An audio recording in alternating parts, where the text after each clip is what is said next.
In the beginning, stock cars outran the police to deliver the hooch to our ancestors. So sweet. Are you ready for a trip down victory lane, where Richard Petty's winnings were insane and Dale Earnhardt put everyone to shame? Canadian Junior Handley is in the Hall of Fame. From the home of Canada's crown jewel, Ucasa Motor Speedway, live from Haldimand County, it's time for the Driver in Deep podcast. Are you ready? Welcome, everyone. WingnutSports.com is proud to present the Driver in Deep podcast with your hosts, Alex and Mark. Today we're going to talk with our guest who comes from yet another form of motorsports. Yeah, we said from the start we'd talk about all forms of motorsports, and we've had some asphalt oval guys and some dirt guys. So today we have arguably Canada's most accomplished motorcycle racer, and he isn't done yet. His name is Jordan Szoke. Alex, the accomplishments on Jordan's resume are unreal, and I'm so looking forward to this interview.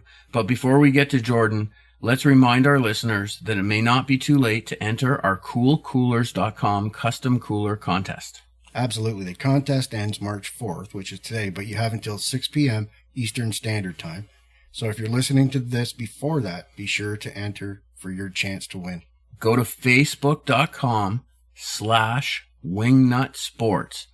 Like our page and look for the Cool Coolers contest post for all the details on how to enter. Yeah, it's your last chance to enter, folks. So if you do this before 6 p.m. on Thursday, March 4th, you'll have a shot. Good luck, everyone. Hey, Mark, since we have Motorcycle Star on today, maybe we should post a picture today of your last day on a motorcycle. What? Hey, listen, as most people know that's followed our podcast, that your nickname is Scooter McSporn because of your professional endeavors on a scooter, but I'm not sure if they know you actually had a big boy bike at one point.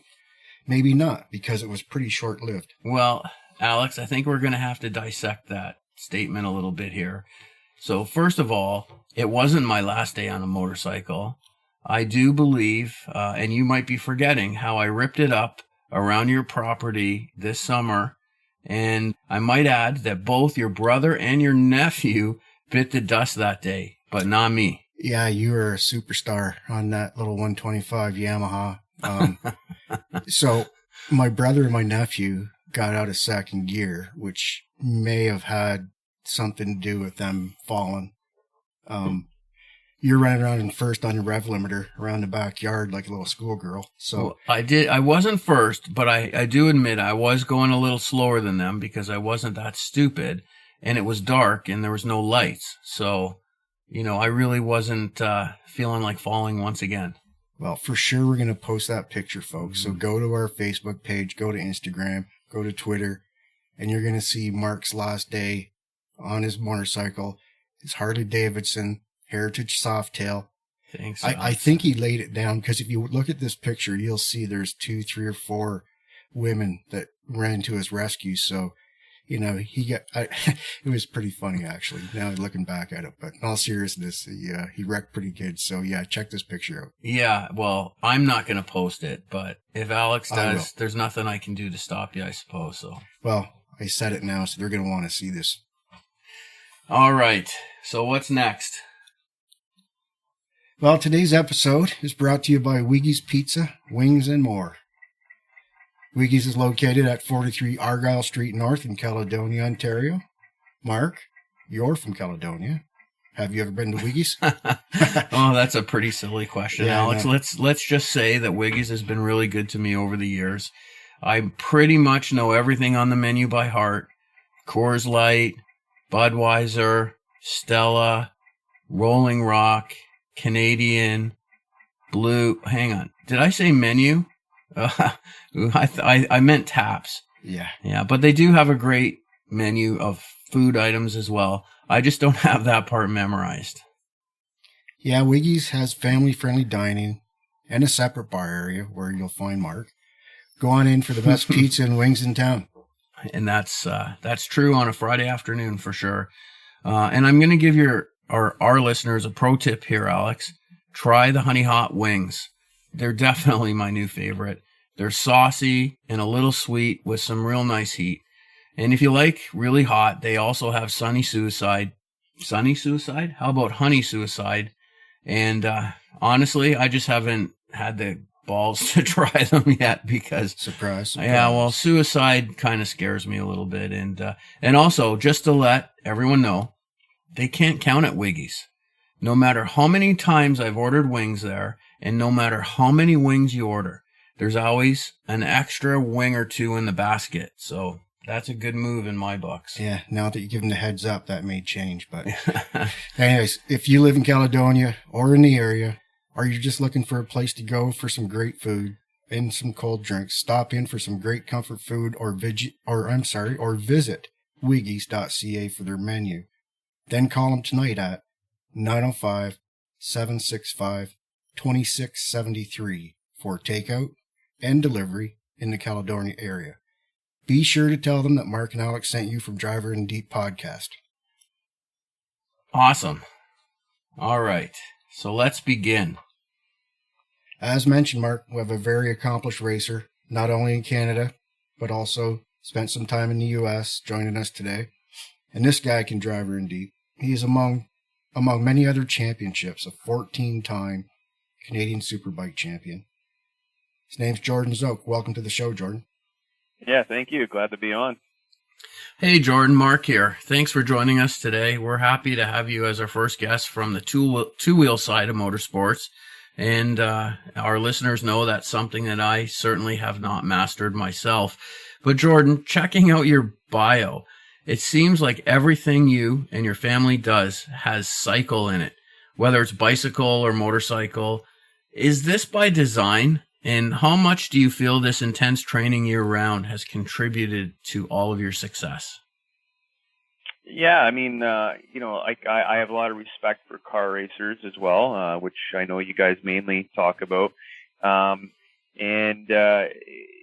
racers are super skilled, and I raced cars when I was younger, and I'm a really good car driver as well. Could be very well just as competitive in a car as I would be on a motorcycle. The big difference between a car and a motorcycle is the motorcycle is so physically demanding that you have to train so much. And I do a lot of sports, and been around a lot of sports, and so it's not just me saying, hey, you got to be super fit for motorcycling. Like I been around so many things, and it's still probably the toughest 30 minutes that I'll do in my life is a Superbike race, especially if it's hot, like we get humidity in our tracks at the summer, and you're not, like Moss-Sport's not so bad because it's an open track, but like when we get to one of our tight Canadian tracks where there's no place to rest, you can't even, at Shubenacadie out east, you can't even find a spot to take a tear off. So the physical demand on you to ride a Superbike is very high. You're wearing a leather suit. When we were racing in Szoke, it was so hot that the engine was burning our legs through our boots. We were putting heat shielding in our boots, so there's a lot of heat involved, and poor air because you're always tucked in under the bubble. So it's very physically demanding, and the bicycling is such a huge attribute to what we do. A lot of the ex-racers are professional cyclists now. Like Troy Bayliss is an amazing bicyclist. The Bostrom brothers in the U.S., both Right.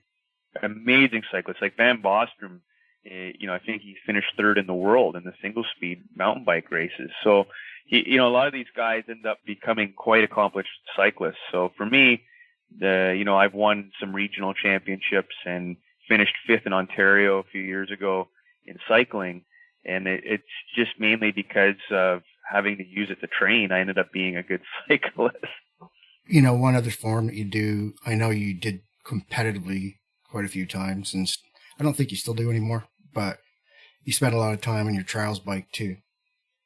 Yeah, the trials bike, it's not only one of my favorite forms of motorcycling, it's an out for me as well, to go have some fun, be with my family, and I can't ride with you on a Superbike, obviously, right? But I could ride with you on a trials bike. That's what's cool about trials is your skill level. Obviously, you might not be able to do my obstacle, but we can all be together and riding in the same area, which is really fun. Trials teaches you the controls. It's all about clutch and brake and throttle. So it translates to any form of motorcycling, whether it be road racing or motocross or whatever. Trials is a key element of motorsports for sure. Yeah, I like the trials bike. You get on the ice a bunch when weather allows it, and some off-road stuff. With those things, you can do stuff with your family too. I know Wolf's become quite a little rider. I seen him when he was, I think, 5 on his little electric trials bike, and now I think he got his first gas bike this winter or in the fall there, didn't he? So yeah, he's been riding the electric trials bikes, and then he's always had a gas bike the whole time. Okay. At our shows, he does mainly electric trials bike stuff, but he's always had a gas dirt bike. He had a gas 50, and now he's got a gas 80 trials bike, and it's kind of his first real big bike. He's got a gas KX65 Cowie motocross bike, so he's been riding a lot of moto last year because his buddies were doing that, and then he's been nice riding quite a bit over the years. So yeah, he's plugging away, and I don't, maybe I do push him. I don't really try to or mean to. I just try to include him. I don't really ever want to see him go down the racing career path. He's got a career ahead of him. He makes more money than me. He makes more money than most people. He's a full-time actor at Union, stunt kid. He's on set Thursday, Friday. He's on set again tomorrow. He's got a great career once you're in that business, and he's stunt acting now as well. So oh, good. He's got a great career ahead of him. But he might choose to do something else. But he's taken, the motorcycling skills and the stuff he does, and applying that to definitely a better avenue for sure. Yeah, I knew he was doing the stunt stuff. I'm glad to hear he's doing some acting too. That's awesome. He's a great kid, and he's got a hell of a teacher. I can tell you that. And the problem about kids and wives, I'll tell you, is no matter how many championships you have, they don't listen to you. Well, dude, I do. You cannot teach your kid, and you cannot teach your wife. Someone else has to do that. Listen, I don't want to speak for Mark, but I'm pretty sure we're in the same boat. But one thing, I listen to you, man. I learn a lot from you. Yeah. Yeah, the trials shows, I've done some with you and obviously do that. I miss last year we only did one. I miss the trial shows mainly because it was a family thing especially with Wolf, just being there with him, performing with him. Those are really special moments for me. And I just feel like when you're doing something like that with your son, it really is special. And hopefully we can maybe do 1 or 2 more this year. We will see what starts to open up, right? Yeah, let's hope. And for people that don't know, before I get to the question I was hoping to get to here, let's touch on it now, Jordan. So we're talking about shows and things that you do. And so for those that don't know, Jordan has an extreme show. Give yourself a plug there, because you guys put on a hell of a show, freestyle motocross, trials, different things. We used you once at Jacasa at a grand opening. Great show. How can, there's all kinds of different ways that people can use you guys and girls. Tell everybody how they can get a hold of you, what your show is called, and just tell a little bit about that. Yeah, well, as you know, obviously we work together on a lot of things. We'll build whatever the customer wants. So if they want a trial show, we put on a trial show. If they want a motocross show, we put on a freestyle motocross show. And street stunting or tractor pulls or whatever, we have access to all that. I have the equipment and stuff here as well for a lot of it.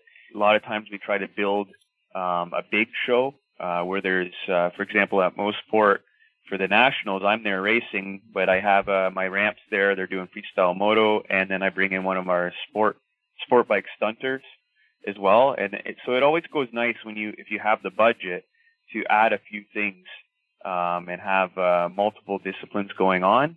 A lot of it will depend on space that the avenues have, and weather's a big thing too. So I don't know how many times we've had a freestyle moto show and the trials bailed it out because, believe it or not, weather, you might be able to understand you can't do it in the rain, but trials you can. But also you can't do the freestyle motocross in the wind. And so you can have this beautiful sunny day and nobody can understand why you're not jumping. So the trials at least bail out the moto stuff. So we always try to encourage them to spend it because of scenarios like that. So Jordan, in doing my research here, I was on your website, jordanszoke.com, and I was watching the YouTube video of your extreme shows. And some of the freestyle motocross is crazy. How did you get into that originally? So I don't do the freestyle moto, but I've been doing the trial shows for as long as I've been running trials bike. And, then I started using Billy Van Voot. He started doing a lot of our shows with his ramps and stuff, but then he couldn't come to our shows as much because he's so busy with Nitro Circus in the U.S. So I ended up buying his ramps off him for myself and just started marketing it that way. Right now, for example, we're trying to sell our ramps, just going back to the ease of hiring riders with their own ramps. But, we went down that avenue, trying to grow the shows and like I said, just having more tools in the shed. A lot of the guys now are actually going to a different ramp system. So we're constantly trying to evolve with that. And, it's, the sport bike one's the easiest one because all you need is some pavement. The trials is the most intricate, takes the most to set up, and then the freestyle moto is in between the two. So it's always a lot of work. And when you try to put one of these things on, when we did Jukasa, it was tough because we needed to go in for a halftime and come out. And these ramps need to be measured precisely. A lot of times the riders want some practice time, right? So it's just tricky. But yeah, the riders are amazing. We can build whatever anybody wants. I got riders that do back flips, front flips. It all comes down to what the budget of the person or the people that want us to perform have. Yeah, everybody keep that in mind. It's a great show if you can put something together. If you have something coming up, you have a motorcycle business of some sort or anything. These guys put a good show on. So thanks for explaining that to our listeners. I got to get this out of the way because I know I'm going to get the number wrong. I mentioned off the top, you're 14-time Canadian Superbike champion. I know you're, I think, a 4-time trials champion. You're a pro bike champ. So 22 national championships. Is that something? What the heck number do you have? Well, it's crazy. I have 14 Superbike, 5 600. That's 19. And I have 4 trials, so that's 23. And then I have 1 250 Grand Prix. Actually, I have the last 250 Grand Prix national championship that was held in Canada. I have one of them. So I got 24 in total. Wow, that's incredible. Jordan, obviously you're all in with motorcycles. For myself, I'm what you would call, and Alex has referred to me as this, is a multi-sport athlete. The difference is the sports. Hang on a sec. I know you guys crossed paths at a mutual friend's house one time. And if you can remember him, Jordan, you'll know this is a bunch of bullshit coming up here. But maybe listen to the sports and you'll understand. Well, the sports have changed a bit over the years. Injuries pile up and so on.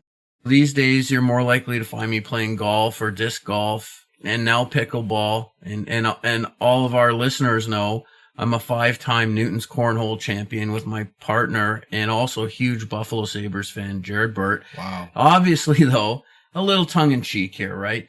But how about yourself, Jordan? Do you have any other sporting interests besides those being on a motorcycle? Yeah, I mean, obviously, I'm into all sports. I respect all athletes because I know what they have to go through and prepare. I'm not a big team sport guy. I'm not a hockey or basketball or baseball guy. I mean, I respect them all, and I know a lot of them from doing charity events and stuff. But I'm a golf guy. That's my outside of motorcycles and bicycling, golf. You know, I'm a huge Tiger Woods fan. I'm actually just finished before we started here watching the golf tournament. I like golf. I like the the physical ability these guys have is amazing, and then obviously the mental ability they have. You know, the pressure that they have to be under is amazing. I guess outside of golf, my favorite Olympic sport is cross country skiing. I'm a huge avid cross country skier. I love the biathlon with their shooting and the skiing. It's my favorite event. And but yeah, I'm more of an individual sport guy, I guess you could say. I don't remember what year you started, Jordan, in Canada, but I know you got your pro license, I believe, when you were 15 years old. Is that right? Yeah, I think I turned pro at the end of '94. If I can remember correctly. It's been a long time. And you know, your career's been such a long one, and your level has never dropped off. I mean, it's incredible. I'm sure you see differences, and from the time you're 15, 20 to where you are now. But you raced a whole bunch in Canada, as people know, and you won some championships. And I'm sure that's what. I'm not sure. I know we've talked about this before, but I can't recall. I think it was 2001, I believe, that you ended up going to the U.S. and you signed a deal with a privateer team with a Harley Davidson in the AMA Superbike series. And these guys had a heck of a season. You're always one of the top privateers. And I believe at the end of '01, Harley ended up pulling out. Then you stayed, I think, in AMA for 2002, 2003, riding for Suzuki. So 3 years. For sure. I think you're consecutive in the American series, and just talk to us about that a little bit, how it came about and the differences. Yeah. It's tough.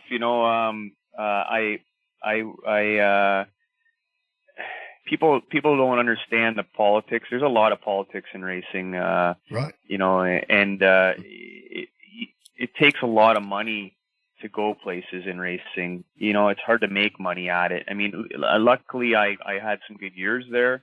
In 1998, I grew up with the Haydens a little bit in the U.S. at racing. I was on the podium with Nicky Hayden in a couple 250 races. But at the time, in road racing, they didn't want super young people. Oh. They wanted people with more experience. They were always looking for that guy that was right in your prime. So Tommy Hayden was kind of the Superbike kid at the time, and he was kind of a big deal just because nobody had these kids, right, or young guys like that. And then I ended up riding for Faraci Ducati in '98, and I was supposed to continue on with him down there in the U.S. I was riding for Kawasaki in Canada, won the championship here, had a great year down there on the Ducati. It was my first year riding a Superbike too, right? Right. And I did very well, but I was supposed to stay on for '99, but Matt Waite brought a bunch of money to the table, and he was a big name, and they tried to say, "Oh, you're too young, you still need to learn a little more," and I lost the ride. And then in 2001, my deal, I was on the private tier team, but it was a factory supported effort. Okay. All our bikes were from the factory. They controlled a lot of what was going on, and they wanted my experience from riding the Honda the year before to help them develop the Harley. And then unfortunately at the end, we were going to continue, but unfortunately at the end of the 2001, they canned the program.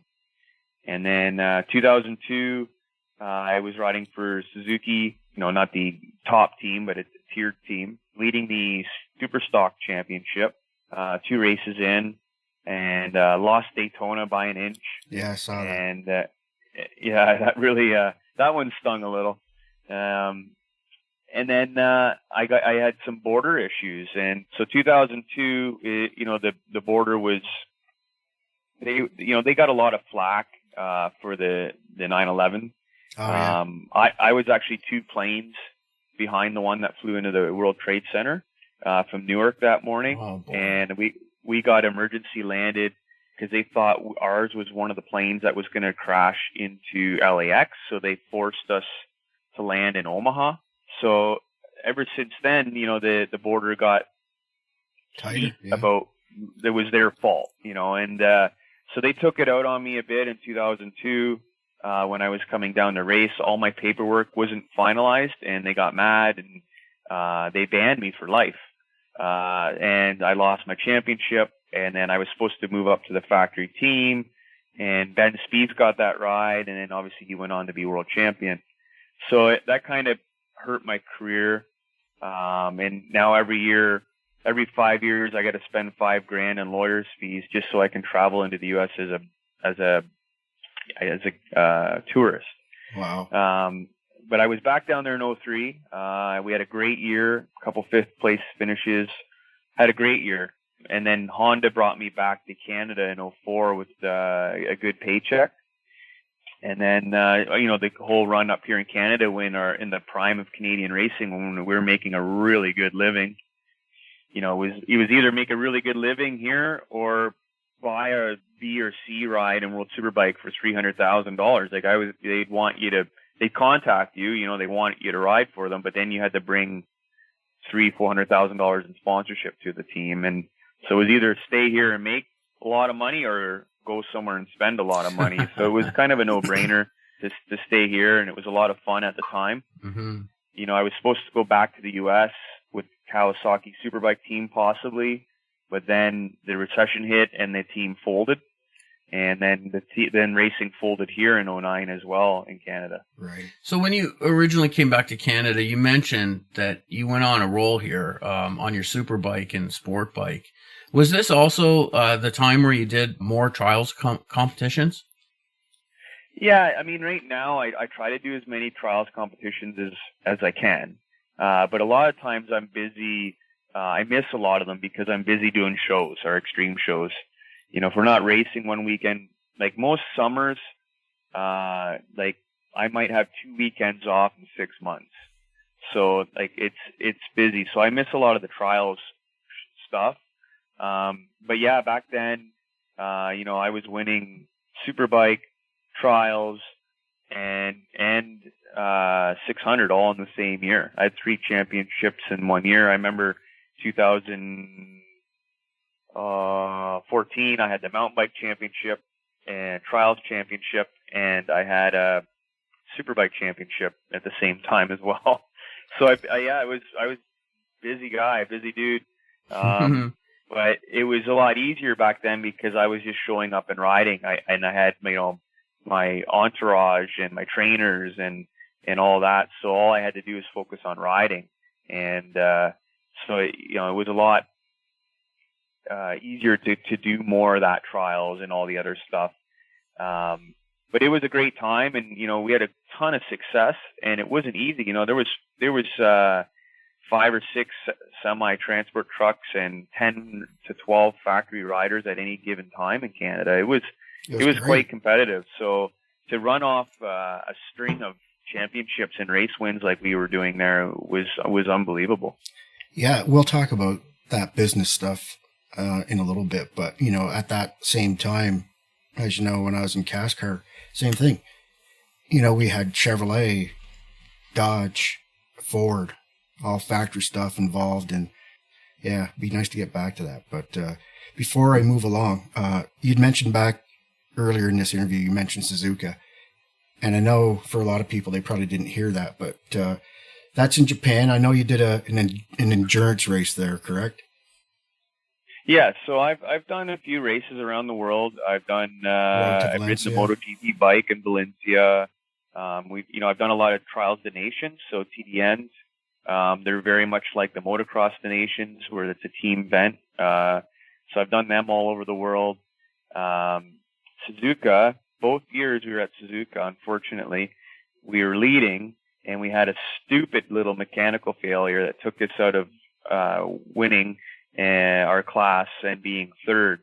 Like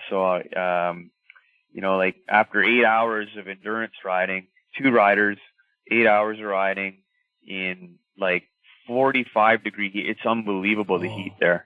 In between rides, I got pictures of me in a kid's pool with my feet up on blocks of ice on Intervitus eating oranges. Wow. Right? Like that race is so hot. It's in the middle of the summer. We'd be drinking beer after the race at 3 a.m.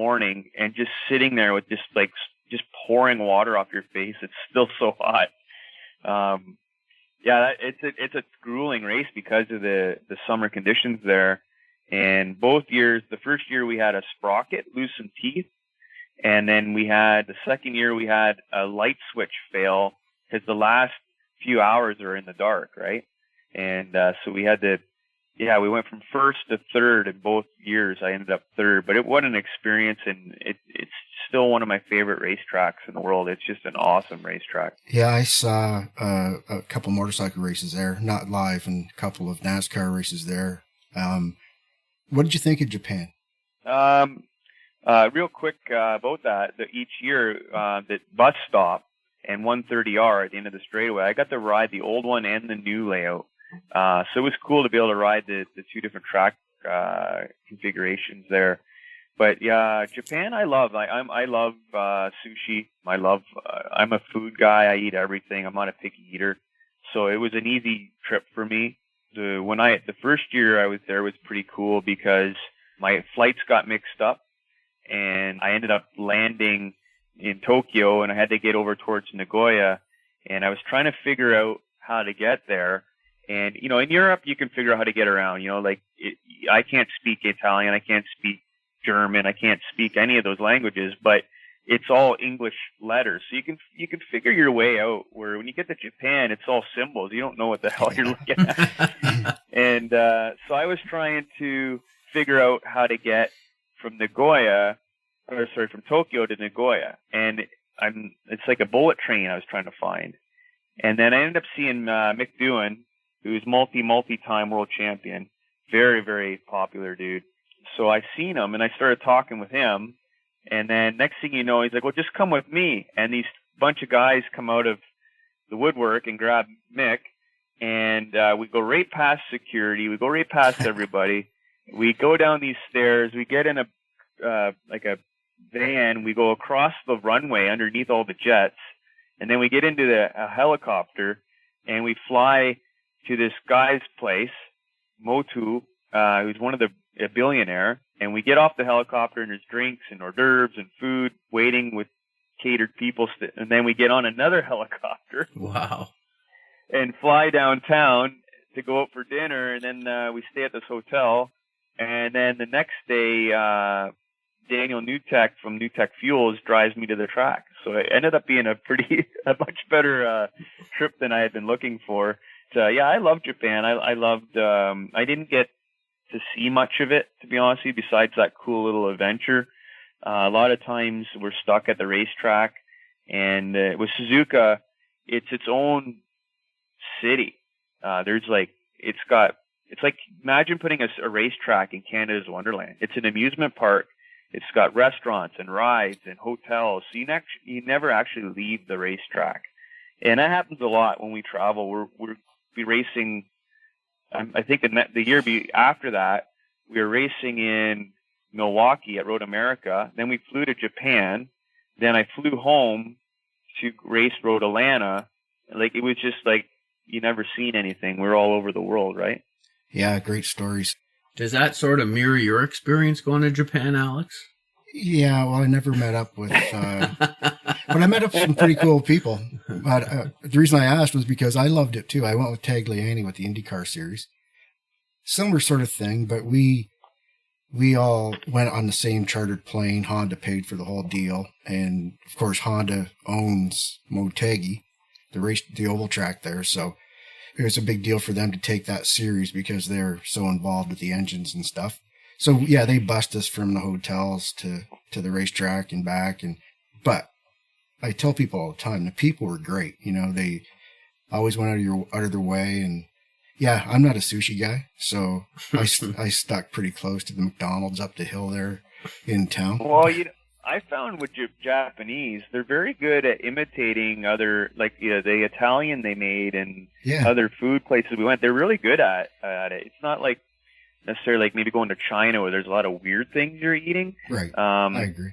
They did a really good job making Italian food, and they do a great job with steaks.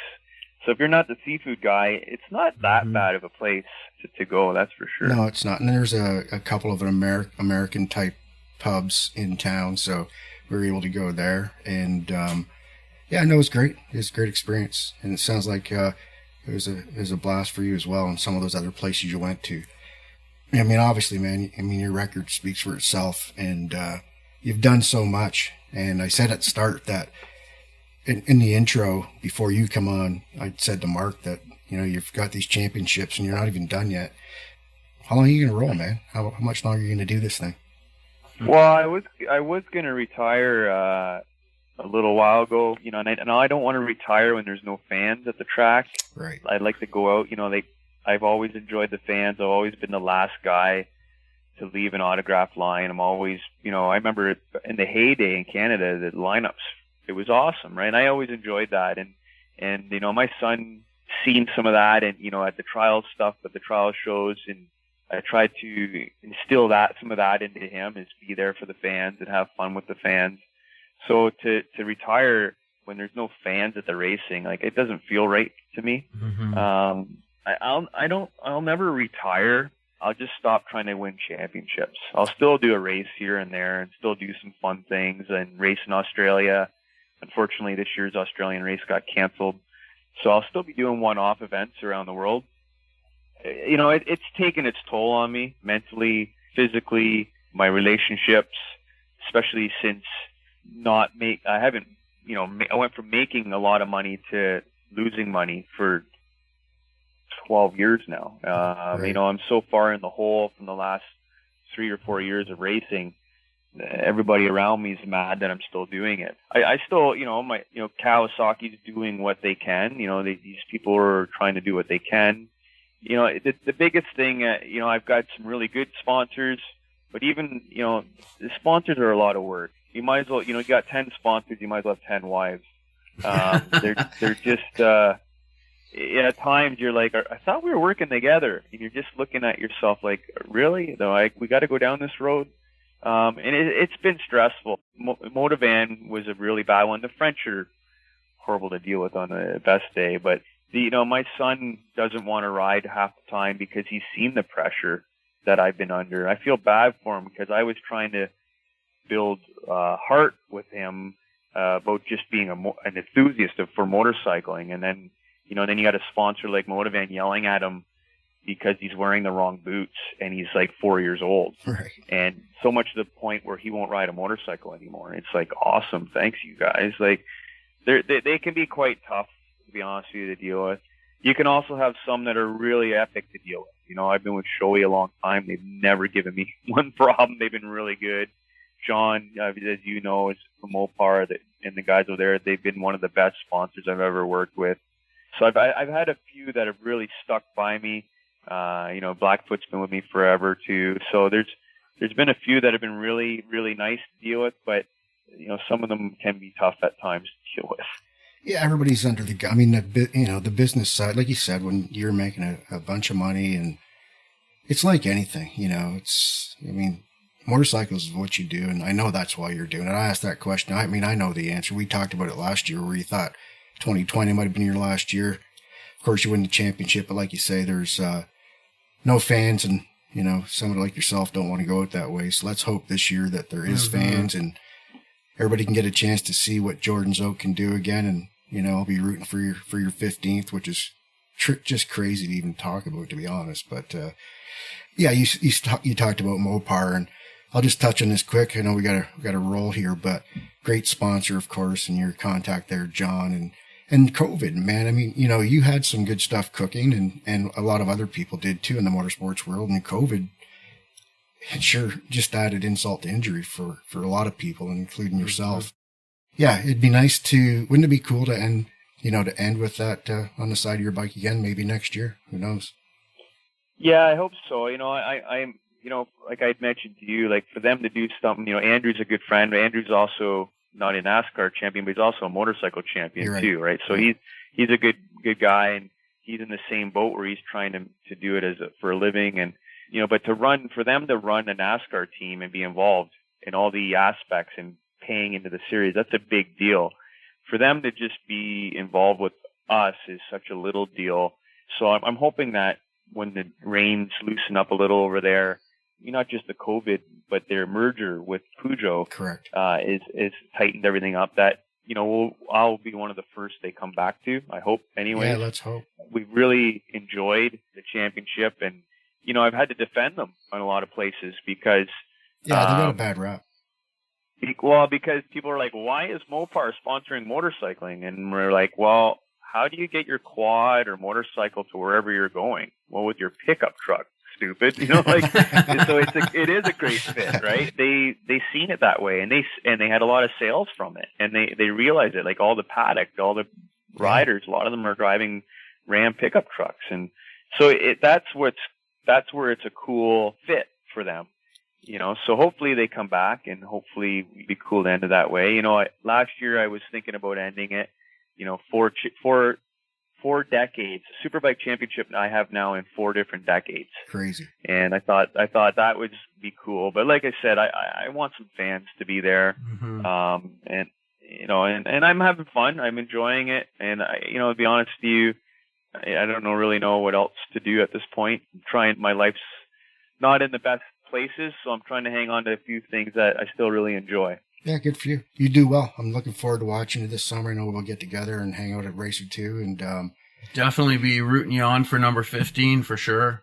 Absolutely. Yeah. Well, buddy, everything. Looking forward to it. Yeah, you've done well. And, we could talk forever about the stuff that you've accomplished. But, man, you've had a heck of a career so far. Looking forward to see where you take it. And excited for 2021 for you and your team. Mm-hmm. Listen, if there's anybody out there, and it doesn't take a lot of money, you can be a part of Jordan's team for 2021. I don't want to speak for you, buddy, but I know you're always looking for partners.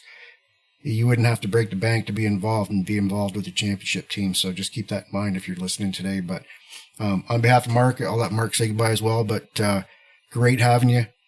I'm a motorcycle guy, so we're going to have more bike guys coming up. But, we're all forms of motorsports.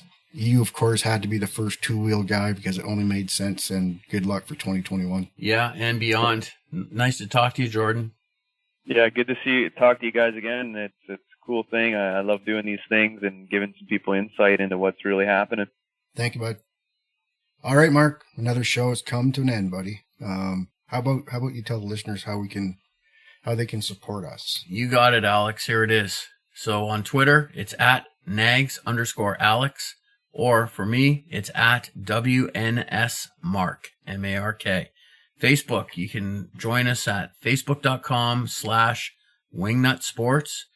Instagram is at wingnutsports. And our email again is wingnutsports@gmail.com.